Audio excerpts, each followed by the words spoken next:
संध्याकाळपर्यंत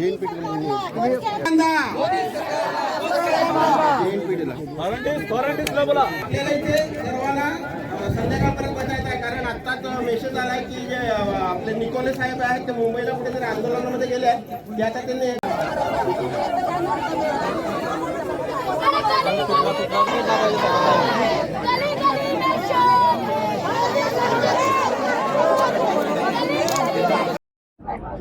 नमस्कार, मशाल न्यूज नेटवर्क या लोकप्रिय चॅनलवर आपलं स्वागत आहे.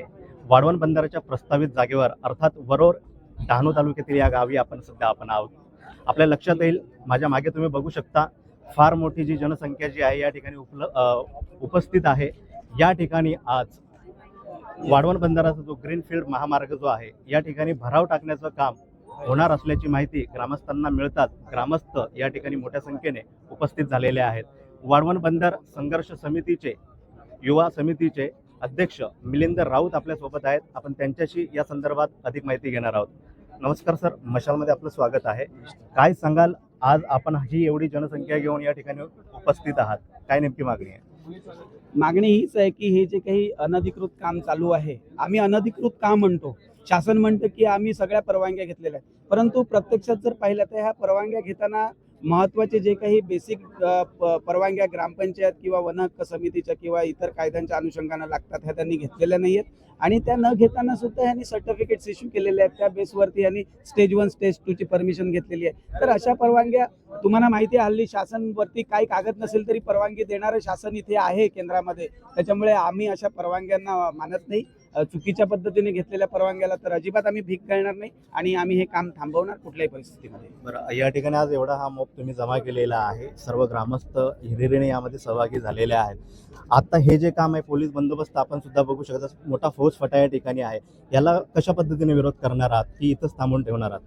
आम्ही आज इथेच थांबून ठेवणार आहोत. कारण कसं आहे की बघा, रस्त्याने लाखो वाहनं चालतात. त्या लाखो वाहनांसाठी फक्त कुठेतरी ट्रॅफिक हवालदार उभा असतो ट्रॅफिक कंट्रोलसाठी. परंतु आज तुम्ही जर पाहिलं असेल येताना तर हा रस्ता पूर्णपणे त्यांनी अडवून ठेवलेला आहे हा पोलीस प्रशासनाने.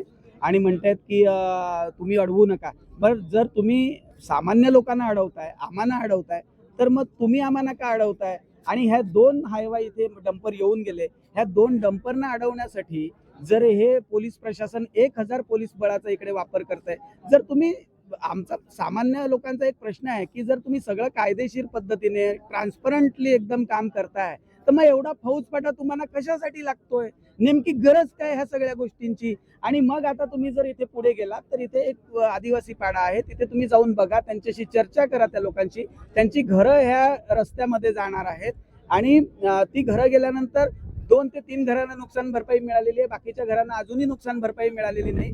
त्यांनी सांगितलं की आम्हाला कोणी काहीच सांगत नाही. ज्या घराला नुकसान भरपाई मिळालेली आहे 6,40,000 रुपये, त्यांनी सांगितलं की आम्हाला कुठे जागा देणार म्हटलं तर काहीच लेखी उत्तर दिलेलं नाही, तोंडी आश्वासन दिलेलं आहे. साहेब, मला एक सांगा, एखादा प्रकल्प इतका मोठा येतोय, तिथे तोंडी आश्वासन चालतं का कुठल्या सरकारकडून? ते लेखी आश्वासन असलं पाहिजे. आणि ह्या ज्या गोर गरीब लोकांना, ज्यांना काही समजत नाही, कायद्याचं ज्ञान नाही, शिक्षण नाही, अशा लोकांवरती हे एक प्रकारचा अत्याचार आहे. आणि अशा प्रकारचं हे जुलमी शासन आहे आणि महसूल विभाग त्याला बळी पडतोय, पोलीस प्रशासन त्याला बळी पडतंय. हे चुकीचं आहे. महसूल विभागाने आणि पोलीस प्रशासनाने किमान माणुसकी ठेवून तरी आणि कायद्याचा धाक असेल त्यांना, तर त्यांनी तो ठेवून तरी किमान हे काम कायदेशीर पद्धतीने करावं. आणि अशा प्रकारचा चुकीचा जो बंदोबस्त दिला जातोय हा तात्काळ थांबवावा अशी आमची मागणी आहे. तर नक्कीच हे होते मिलिंद राऊत, जे वाढवण बंदर संघर्ष समितीचे युवा अध्यक्ष आहेत. आपण पाहू शकत असाल, त्यांनी आपलं मत जे आहे ते मांडलेलं आहे की या ठिकाणी जो काही या प्रकल्पासाठी जी काही परवानगीच्या घेतलेल्या आहेत त्या सर्व बेकायदेशीर असल्याचं त्यांचं मत आहे. आता या प्रकल्पाची पुढची बांधणी कशा पद्धतीने होते आपण नक्कीच पाहणार आहोत. अशाच ताज्या घडामोडी आणि बातम्या पाहण्यासाठी मशाल न्यूज नेटवर्क हे लोकप्रिय चॅनल सबस्क्राईब करा आणि पाहत राहा.